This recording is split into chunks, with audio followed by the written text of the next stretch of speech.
बहुत प्राचीन समय की बात है। उड़ीसा के घने और रहस्यमयी जंगलों में सबरा जाति के मुखिया विश्ववसु रहते थे।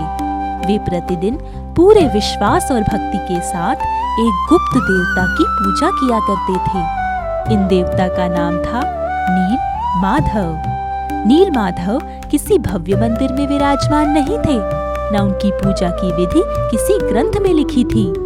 वे स्वयं प्रकट हुए देव थे, स्वयंभू नारायण। जब उड़ीसा के राजा इंद्रद्युम्न को नील माधव के बारे में पता चला तो उनके मन में तीव्र इच्छा जागी कि वे इस दिव्य देवता के दर्शन करें। राजा ने कई ब्राह्मणों को जंगल भेजा, लेकिन कोई भी नील माधव तक नहीं पहुंच पाया।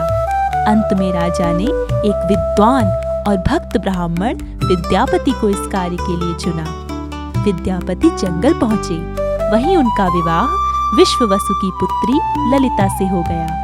शुरुआत में विश्ववसु को विद्यापति पर संदेह था, लेकिन समय के साथ उन्होंने उसकी सच्ची भक्ति और सरल स्वभाव को पहचान लिया। तब विश्ववसु ने नील माधव के दर्शन कराने का निश्चय किया, लेकिन एक शर्त रखी। विद्यापति को आंखों पर पट्टी बांधकर चलना होगा।